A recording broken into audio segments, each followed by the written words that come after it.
My network is fluctuating, so that's the reason.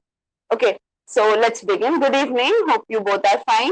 Okay, so last lecture we have seen what are the types or modes of nutrition. Okay, today's class we will focus typically on nutrition and how the nutrition takes place as far as amoeba is concerned and the entire human alimentary canal, that is digestive system, as well as the process of digestion and the enzymatic action. Okay, so let's begin with amoeba.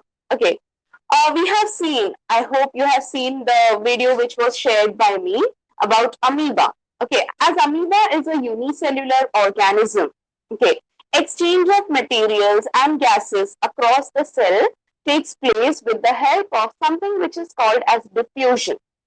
Okay, but when it comes to nutrition taken in by amoeba show a specific type of nutrition which includes all the processes. I hope this is clear. It includes all that particular process. Here I have taken a particular diagram showing all the process of amoeba.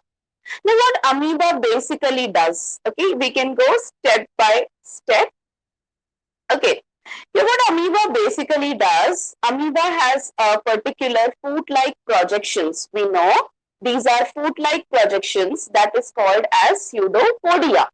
So whenever amoeba comes in contact with the food which is required by it, what the pseudopodia does, the pseudopodia goes around that food in order to capture that particular food. Here you can see that the pseudopodia, okay, the food is near the pseudopodia. Okay, this is the nucleus, inner side that is the cytoplasm. Okay, now here you can see as the food, okay, is visualized or sensed by the amoeba, the pseudopodia takes a covering all around that particular food particle. So I can say the pseudopodia, if this is the food particle and this is the pseudopodia of amoeba, the pseudopodia will gather across this particular food. It's fallen down. It's okay. Gather across that particular food and takes in that particular food. Okay. Now here this food enters within the particular structure, within the cell, within the unicellular structure. That is, the food enters within the structure of the amoeba and a vacuole is formed with the food particle, and that is called as a food vacuole. Now what happens when this particular vacuole is formed? Okay, the food is present inside that particular vacuole. That means food is taken through the same cell. Okay, that is diffused. It undergoes diffusion. Okay, where it is diffused? It is diffused within the cytoplasm of that particular unicellular organism. So whenever a particular organism, okay, senses a food particle, its locomotory organelle, okay, it is different in different organism. Okay, here in this case, it is amoeba. Okay, so the pseudopodia of amoeba just moves and just forms a covering across that particular food particle, taking in that food particle and forms a vacuole. And that vacuole is formed within the layer and which takes in the food, and now it is called as food vacuole.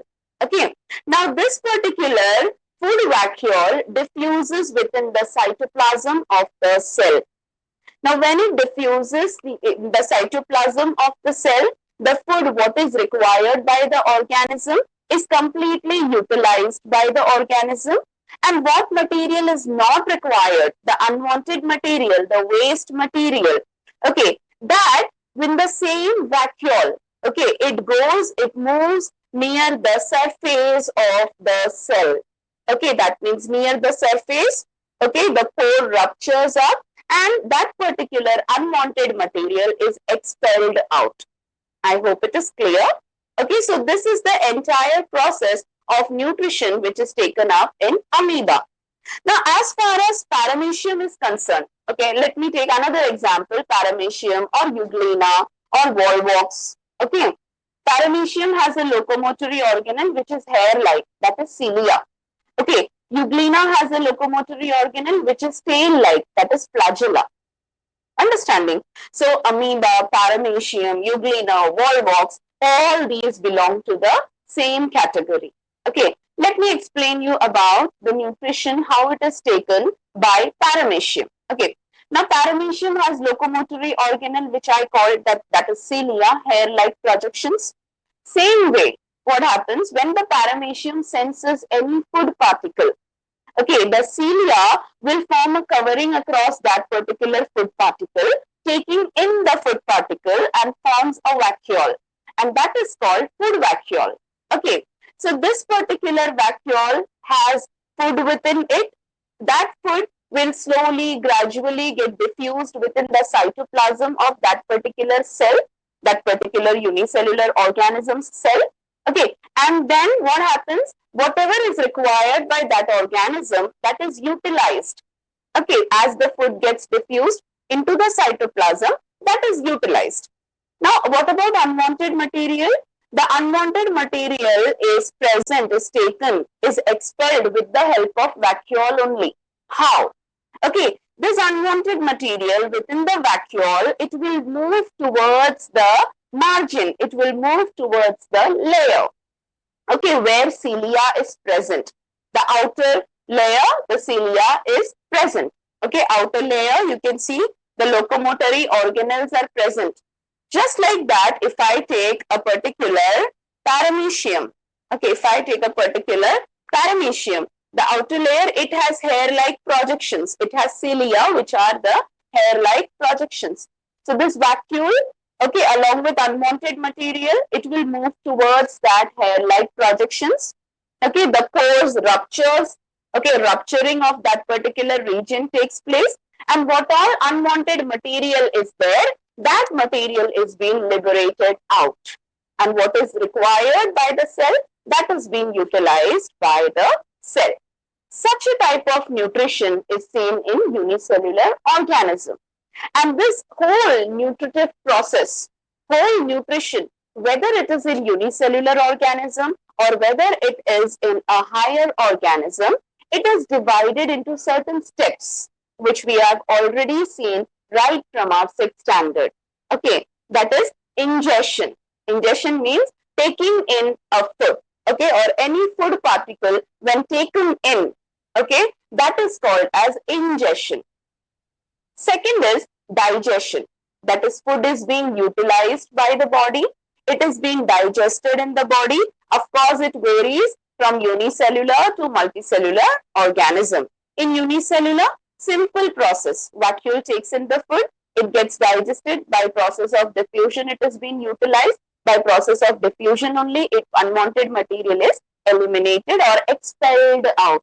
In biology, expulsion means removal. Understanding? Okay, so this particular mechanism is not the same as far as multicellular organisms are concerned. And this year, we are going to focus on our body system, how the nutrition takes place in human beings, okay, as far as multicellular organisms are concerned. Okay, then after digestion, absorption, absorbing that particular food by the cell, okay, as far as multicellular is concerned, by the cells deeply, okay, by certain structures which are present within the organ or within the cellular structure. Assimilation, understanding, assimilation means utilizing that absorbed food and sending that particular absorbed wanted food to each and every part of the body. Food is being assimilated. Assimilated means food is being used up by each and every cell. For example, if I'm eating carrots, okay, carrot has carotene. So carotens are good for my eyes. Okay. So first carotene will be taken in through some organs. It will be absorbed through the organs in my body. Okay. It will be digested by the organs in my body. Okay. Then it will be assimilated by the cells. Okay. So the cells which are present in the region of eye, that will get automatically, that will get the carotene. There are many processes which we'll be learning in control and coordination.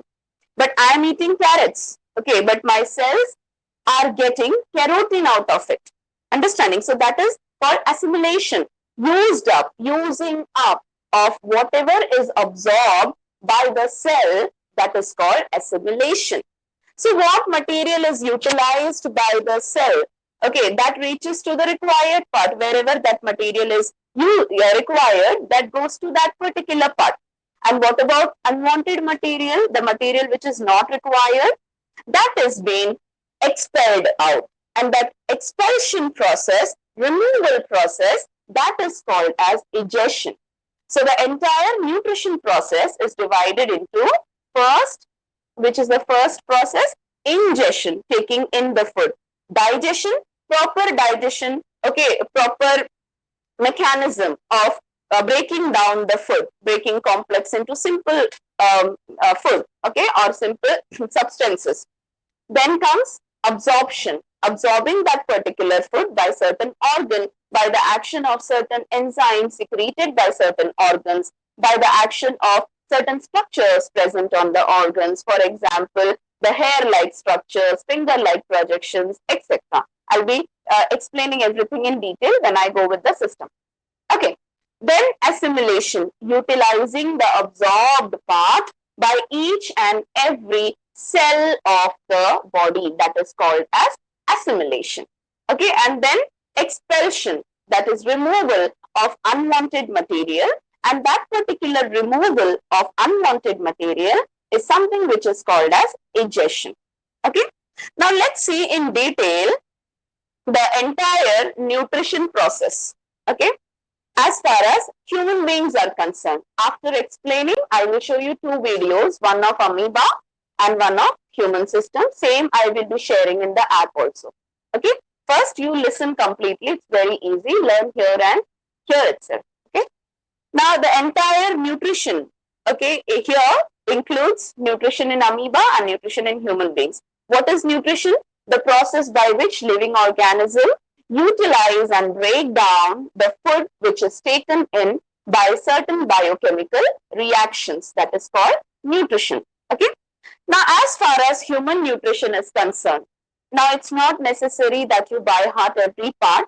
What I do, I divide the entire system, entire part into two sections. One, you remember all the organs. Okay, and second, you remember the accessory glands or the required glands which are associated with it. Okay, if I take the whole system, the entire system, I hope this is clear, it's a quickly drawn diagram. I'll teach you how to draw diagram in 1 minute.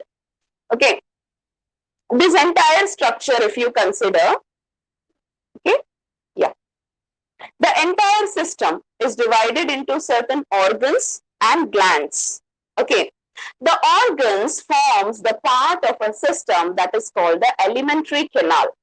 Okay, so here it goes, the mouth, the entire system, entire alimentary canal runs in between the mouth and the anus. Okay, so the entire system, entire organs which are present, they are mouth, okay, pharynx, okay, esophagus, okay, stomach, small intestine inside, large intestine outside. Okay, so mouth, esophagus, stomach, small intestine, large intestine, they form the part of a complete alimentary canal. Anus, we usually don't consider a part of the alimentary canal. Understanding? Okay, so this right from mouth, pharynx, esophagus, stomach, okay, small intestine, large intestine, they form the part of the alimentary canal. Okay, anus is specifically considered as the excretory part, okay, as it is used in excretion. Okay, and also in males as well as in females, it also forms a particular part, okay, which we'll be studying in detail later on. But here, the anus we don't consider within the alimentary canal. Okay, so mouth, pharynx, esophagus, stomach, small intestine, large intestine forms the part of typical alimentary canal. Okay, and the glands, which are the glands included here? Okay, there are three major glands which are included here. That is the salivary glands, which are three pairs of salivary glands. Okay, Liver, which is a particular gland, which is the largest gland in the body, and it is the only gland in the body which has the power of regeneration. Understanding why? Because liver has lobes. Okay, there are bigger and smaller lobes of liver. So if any one lobe is cutted up, okay, or cirrhosis means cutting. Okay, if it is cutted off, the liver has a power to regenerate its part. Liver donations are also done because that is the only organ in the body which has the power of regeneration, growing again. There is a small gland associated with liver, and that is called as gallbladder. What it is called? Gallbladder. Okay. Next, here you can see this reddish leaf-like structure.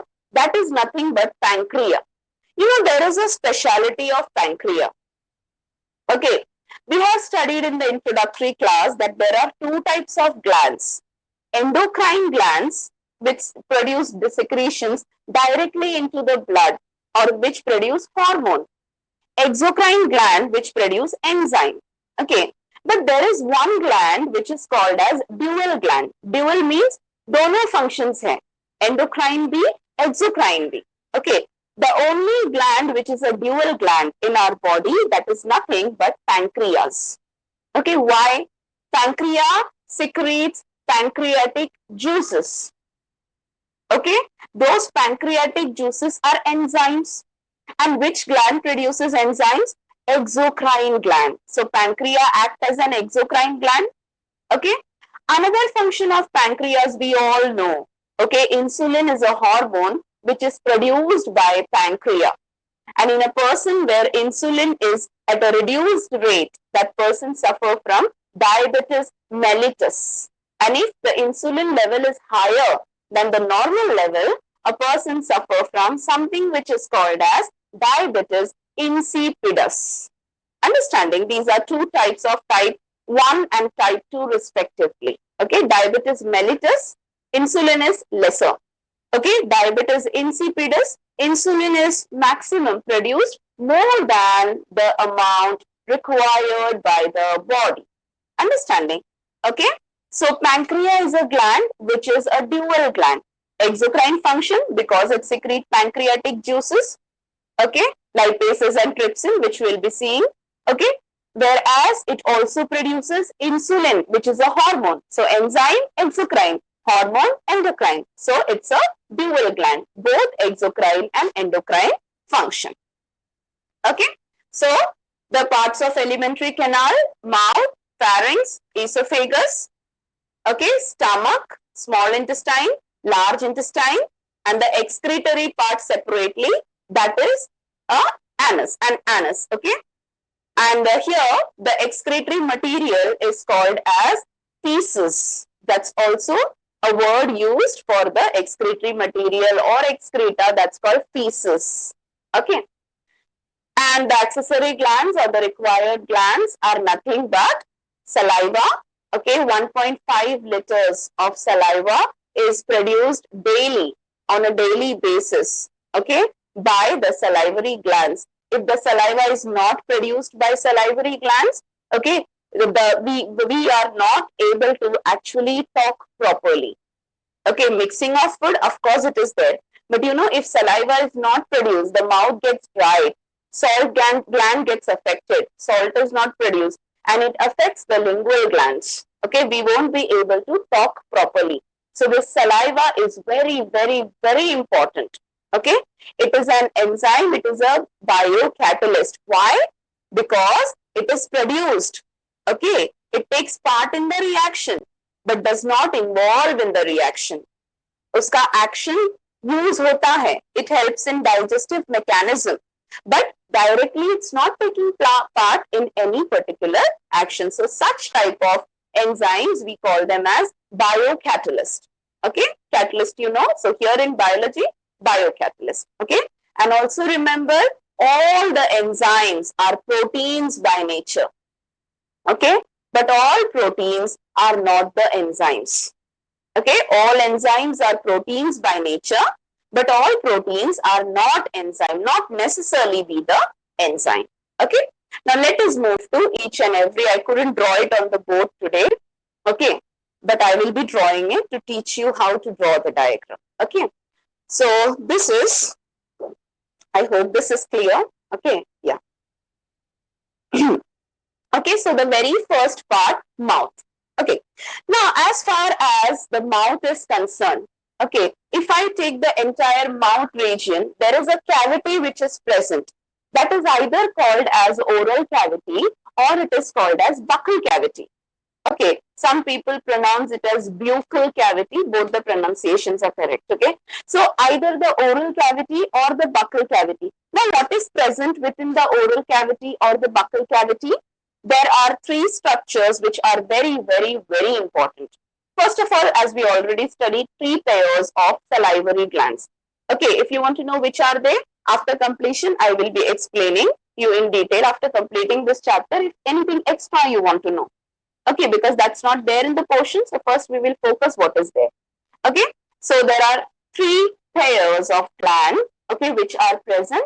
That is the salivary gland. Okay, then what is the next thing? Teeth are present. Very, very, very important. They are used for mastication.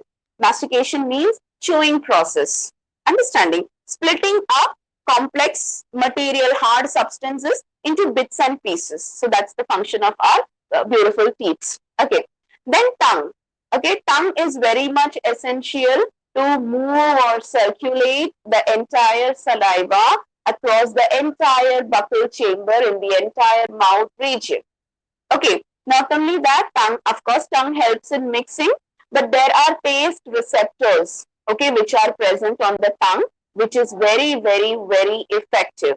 Okay, presently, we all know that the virus is attacking on the taste receptors. How? Okay, we'll be seeing it later on. If you are interested, I will take another session for this. Okay, so the virus's effect on the taste receptors, because that is the first thing, okay, the brain senses. Okay, the taste reception. Okay, so this particular taste receptors, okay, are present on the tongue, and tongue forms the part of the oral or the buccal cavity. Now, salivary glands, okay, what are the function? What is the function of that particular salivary gland? The salivary glands which are there, they produce fluid. Sometimes when we observe a particular food, automatically our mouth waters, isn't it? Okay, when that water comes, that is not just the water, okay, not just the fluid which is coming out, but along with that water, along with that saliva, that fluid which comes out, there is an enzyme which is called salivary amylase. Okay, or ptyalin is the another name which is used for it. Okay, salivary amylase is present along with that particular watery content or fluidy content. Understanding? Okay, so that salivary amylase is produced by the salivary glands. Okay, now remember when we take a piece of a food, okay, a food piece I am taking, that is called morsel. So I can say a morsel of food enters into the mouth. Okay, a piece in biology is called morsel. Okay, so when that food is entering into the mouth, the teeth help to masticate that particular food. The tongues move across the mouth, circulating the entire saliva, which is produced by the salivary gland. Okay, amylase which is present in the saliva, what does that amylase do? Okay, starch content. Okay, the starch is present in the food. So this starch content is divided or splitted up, okay, or formed or get converted into a type of glucose. And this type of glucose, which can be easily used up by the body, that is maltose. Okay, so starch gets converted into a type of glucose called maltose by the action of salivary amylase secreted by the salivary glands. So what tongue does? The tongue moves all around the mouth, circulating the particular saliva. So this particular morsel of the food, when comes in contact with the saliva, it forms a paste-like structure. Understanding? It forms a particular paste. Okay. Now this particular paste, okay, by the action of muscle, in 9th standard we have studied the epithelial tissues, epithelial cell. squamous epithelial cell, glandular, columnar, etc. So these squamous epithelial cells are present in the mouth region. Okay, and same epithelium continues throughout the gut region. Okay, so what happens when the food is being, when the morsel of the food is being chewed or masticated, it gets converted into a paste. Okay, now that particular paste moves all the way into a second structure, and that particular structure is called as pharynx. Okay, now pharynx, when we say from here, this particular position, okay, we can say that particular pharynx forms a common passage between digestive system and respiratory system. Okay, so suppose this is a particular structure, this is a particular structure, this is mouth, okay, and this entire thing is esophagus. So this forms the pharynx region. Okay, and if I move a particular line here, so suppose the food is moving from the mouth, it goes to the pharynx. There is one structure called epiglottis, which moves inside so that the food can easily move into the esophagus. I will show you video also. Okay, so the food is taken by mouth, it goes into the pharynx. There is a structure, epiglottis. Suppose this is epiglottis. It moves down and again comes back to its position.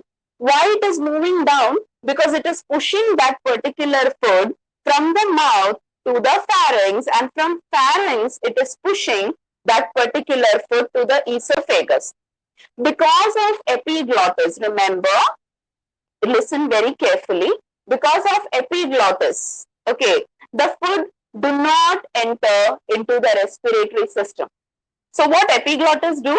When the food comes from pharynx, or when the food comes from the pharyngeal region to the esophageal region, from pharynx to esophagus, epiglottis as a respiratory tract को बंद कर देता है.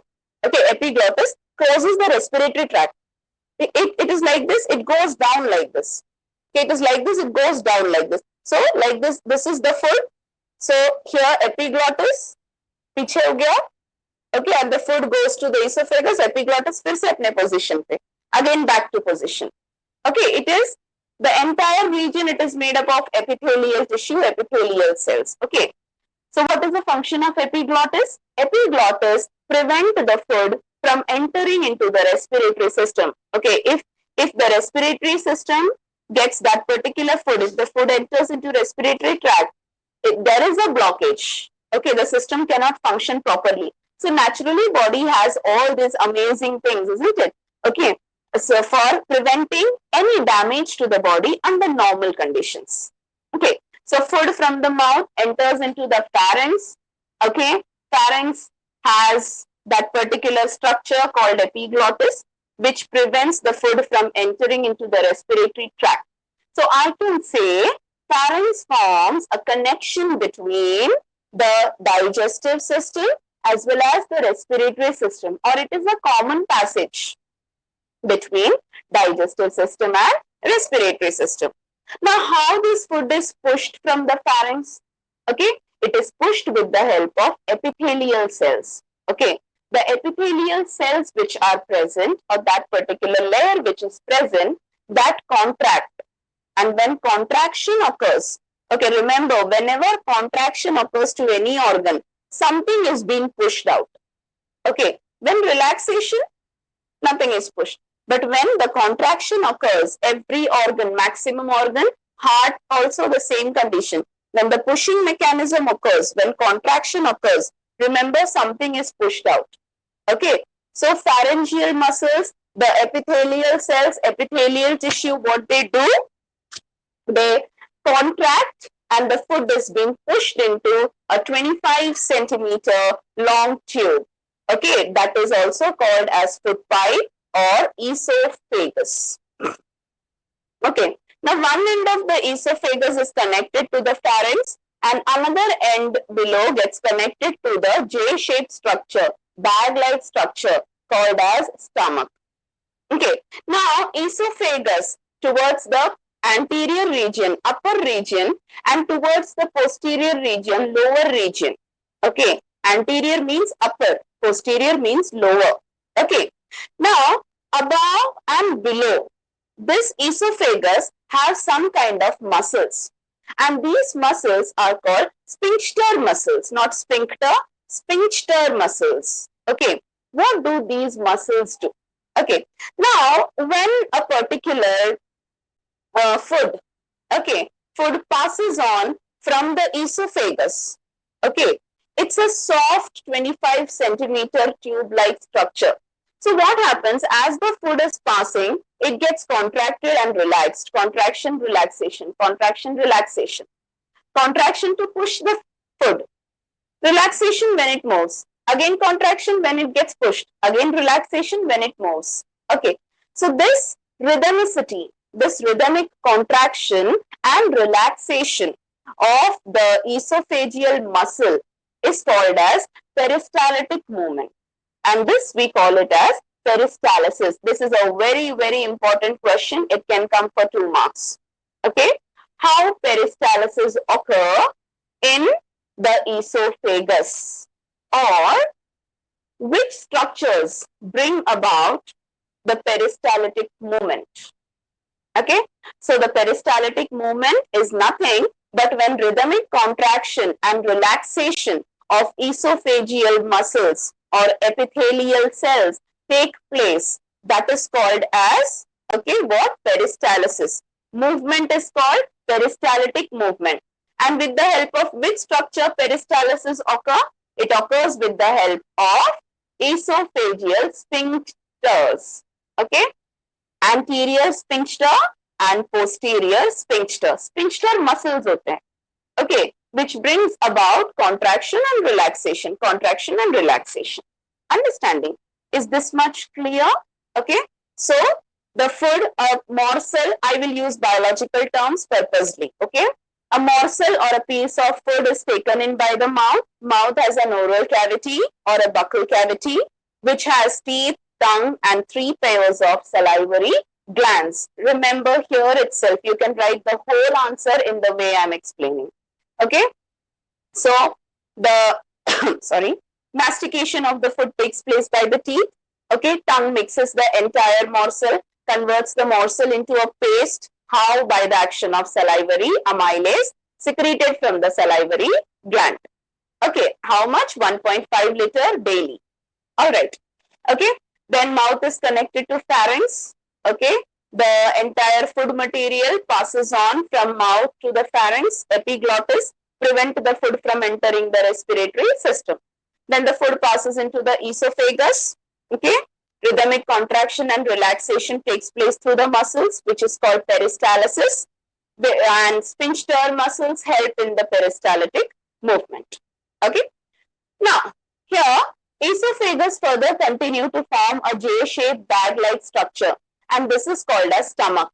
Stomach has lining, okay, mucal lining, and there are 3 things which are secreted in the stomach, okay, hydrochloric acid, mucus, pepsin. Okay, what is the use of hydrochloric acid? Okay, pepsin which is present, what is the use of pepsin? We have studied that pepsin is utilized for breaking down of that particular food. Partial digestion of the food, okay, takes place with the help of pepsin. Okay, now this pepsin cannot bring its action if hydrochloric acid is not secreted. Okay, of course, hydrochloric acid is very much important in order to prevent the microbial action. Okay, the mucus secretes mucousy secretions. Okay, the sticky secretion, so that the wall of the stomach does not get dried up. Okay, hydrochloric acid, of course, it prevents bacterial, any bacteria, if it is there with the food, with the help of hydrochloric acid, that bacterial action won't harm the body. Understanding? That is one reason. Okay, but in order for pepsin's activity to take place, digestion, okay, digesting the proteins, okay, or partial digestion of the food, if it has to take place, then hydrochloric acid need to be secreted. Okay. Now, the food that enters into the stomach, there is a name for that particular food. That is called bolus. Okay. In many books, it is given right from the morsel, a ball-like structures enters here. Okay, that is called bolus. Okay, so the food which enters into the stomach that has a ball-like structure, एक गोला बन जाता है इसका. Understanding? Okay, so that is called as bolus. Bolus in biology means ball-like structure. Okay, now what happens to this bolus? This bolus spreads out. Understanding? It gets mixed up with the digestive or gastric juices which is secreted. Okay, and it gets liquefied. Now, when it gets liquefied, it is called as, it has a name for it. There is a name for it. It is called as chyme or chyme. Okay, it is called as chyme. I usually pronounce it as chyme, but both the pronunciations are correct. Okay, it's called as chyme. So, in the stomach, the churning of food takes place. Okay, churning action of the food takes place in the stomach. How? By gastric juices. So this churned food is acted upon by gastric juices and liquefies, and this liquefied material now is called as a chyme. Now here the entire movie changes. Okay, from the stomach, the food enters into the small intestine. Small intestine is the largest part of the entire alimentary canal. Understanding, it is the longest part, and it is fitted in the form of coiled structures. Okay, so here the red color part which you can see is nothing but the coiled small intestine. Understanding, and the outer structure, that is the large intestine. So this particular food, okay, enters into the small intestine. 90% of absorption takes place in small intestine. 10% of absorption takes place in the large intestine. Okay. Now, the conversion of material, conversion of proteins, carbohydrates, fats, etc. takes place in the small intestine. Okay. Now, remember, when the food is entering, okay, the food which enters from the stomach, it is acted upon by hydrochloric acid, it is acted upon by gastric juices, so it is acidic in nature. And this food cannot be digested properly if acidity of the food remains the same. Are you getting it? So first thing is to convert this acidic food into a food which is basic or alkaline. Now that is done by the glands which are present, the liver and the pancreas. Okay, so the pancreatic juices, okay, cannot act upon the secretions of small intestine if acidity is there. Okay, not only that, but small intestine contains fat globules. Okay, and they are bigger in size. Okay, they are globules. Globules means globular structure. Okay, if we have any such circular structures, okay, these are called globules or globular structure. If you take a drop of oil and put it in water, it forms a bulky structure. That's called globular. Okay, that's a globular structure. So, the particular food which is present or the fat which is present in the small intestine, that particular fat is bigger in size. The size is much bigger. So, it needs to be broken down into smaller pieces. Okay, smaller globules of fat, which we call as emulsification of fat. Okay, that is called emulsification of fat. Okay, so this particular liver, it secretes something which is called as bile salt. Okay, bile juices. Specifically, who secretes? The gallbladder. It secretes bile juices, bile salts, which brings about emulsification of fat. Now, once the fats are emulsified, pancreatic juices, pancreatic enzymes can easily act upon them and convert them.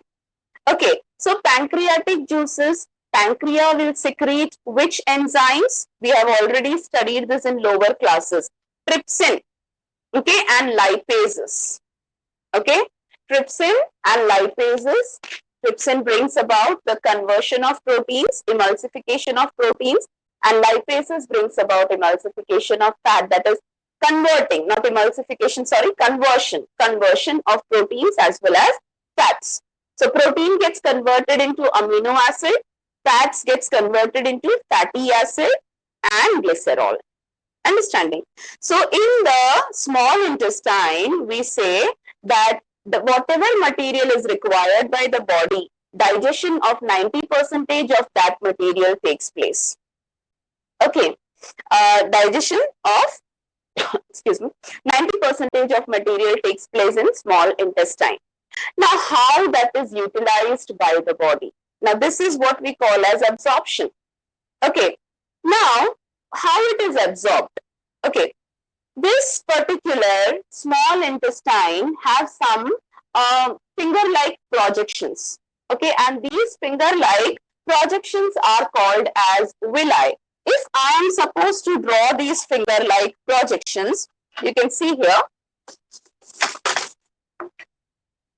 the small intestine have some finger-like projections which are there. Okay, these are villi or they are very minute. So we can also call them as microvilli. Okay, so they are either called villi or microvilli. They are nothing but the finger-like projections. Okay, like this way. If you take the structure of small intestine, you will get to see the structures and it will have some hair-like projections, finger-like projections. Okay, they are called villi or microvilli. Now, this villi or microvilli possess blood vessels. Okay, so whatever food is required by the body, whatever food is being absorbed by the body, that will take the route of this villi, enter into the blood vessels, okay, and via the blood circulation, it will reach to each and every part of the body where it is required. Okay, but as far as the large intestine is concerned, okay, whatever food which is not absorbed, okay, an absorption of that food, whatever food is not required by the body, okay, or the absorption of water takes place in this particular large intestine. Okay, give me a minute, just let me send my child. It's gone, sorry. Okay, so absorption of required food takes place within the small intestine by the action of enzymes secreted by the accessory glands, that is liver and pancreas. Okay, liver secretes bile salt, gallbladder of the liver secretes bile salt. Okay, and the pancreas secrete pancreatic juices, trypsin and lipases. Okay, so absorption takes place with the help of villi and microvilli which contain blood vessels. So whatever material is required by the body, body को जिन चीजों की जरूरत है, understanding, okay, the digested material, okay, which is required by the body, body को जिन चीजों की जरूरत है, okay, that is being, that enters, takes the route of microvilli, it will enter into the blood vessel and through the blood circulation, it will reach to each and every part of the body of a living multicellular organism. Okay, now at times, some food are digested which are not required by the body. Okay, it is digested, but not at all required by the body. That is immediately, okay, immediately as this process occurs, that food is stored in the liver in the form of glycogen. Understanding? Okay, and whenever body feels lack of energy, okay, lack of muscle power, okay, this particular glycogen is being utilized, okay, it goes to the muscles and it is being utilized by the body. So remember this is also very important. The digested food which the body does not require, okay, body को उतने ज़्यादा ज़रूरत नहीं है, okay, it is digested but body doesn't require it. That also happens, okay. So that particular food immediately gets stored in the liver in the form of glycogen. Whenever body requires it, okay, that particular glycogen is utilized by the body and that is being stored in the liver immediately. Of course, its action also is taken place in the muscles that you will not learn this year, okay. Then absorption unwanted material, what is not required, that particular material will enter from the small intestine, Okay, from the small intestine, it will enter into the large intestine. In the large intestine, absorption takes place, absorption of water takes place, and the solid material gets converted into a semi-solid substance. Okay, here I would like to say one thing. See, all the organisms will not have the same type of small intestine. Now, if I have to differentiate herbivorous organisms, okay, you know, our ancestors used to directly eat the raw material, raw plants, raw flesh. Okay, so there was an organ which was much elaborated in them, our ancestors. Okay, आदि मानव जो बोलते हैं ना, okay, उनके पास एक organ ऐसा था जो बहुत advanced था. क्यों advanced था? Because they were directly eating the food, directly eating the plants and as well as the raw flesh. So there was a requirement of one organ which could digest cellulose. Okay, so that organ which digests cellulose, okay, that is called as appendix, which was and is, of course, is the part of small intestine. Here you can see small intestine forms a worm-like vermiform organ, and that particular organ is nothing but appendix. Okay, as we developed our brain power, we started cooking food. So cellulose digestion became easy when we cook food. Okay, so it was not in action. So appendix became smaller, smaller, smaller, smaller, smaller, and now it is a vestigial organ. Though it is a vestigial organ, but if small intestine is not functioning properly, everything gets stored in the appendix. Okay, and appendix can burst, even taking the life of a person. Of course, yes. Okay, so so the intestine in the herbivores, small intestine in the herbivores were much larger, okay, as compared to the carnivores, because meat digestion, okay, was much easier that time as compared to the, okay, this time, or in herbivores, okay, they are directly taking in plant substances, autotrophs, okay, so that particular, for the digestion, small intestine is longer in them, and carnivores, the small intestine is not that longer. So undigested material will take the route of the large intestine, it will enter into the large intestine. In the large intestine, 10% absorption takes place. Okay, so in the large intestine here, the absorption of water, okay, water gets absorbed, and the solid, okay, solid food gets converted into a semi-solid substance, which take the route with the help of muscle contraction. It will enter, and it will reach a particular region called rectum. Rectum is a part of large intestine which helps in the storage of feces till the nervous impulse is received. Okay, there is a nervous impulse which is received that a person's body need to excrete. Till that impulse, till that sensation, till that stimulus, okay, that particular feces is stored in the rectum. If the situations are okay, if the body is functioning properly, body is having enough amount of fluid or water, okay, the feces or unwanted material will come to the anus, and from the anus, it is expelled out. Okay, never say thrown out. That is not a proper biological word. Say expelled out. Expelled itself means thrown, but we don't use the word thrown out. Okay, due respect to the subject, we use the term expelled out. Okay, so this is the entire process which takes place in the alimentary canal. Okay, now I'm quickly revising it. The whole alimentary canal is divided into mouth, pharynx, esophagus, okay, stomach, small intestine, large intestine, anus forms the excretory part. Okay, mouth has teeth for masticating the food. Okay, it has tongue for mixing the saliva. Okay, it has a salivary gland, 3 pairs of salivary glands. A morsel or a piece of food enters into the mouth. Okay, it gets mixed up with the salivary amylase, which is present in the saliva, which converts starch into maltose. Okay, and it goes through the pharynx. From the pharynx, it enters into esophagus. Peristalsis takes place in the esophagus. From the esophagus, a ball-like structure enters into the stomach. Stomach secretes pepsin, hydrochloric acid, and mucus. Okay.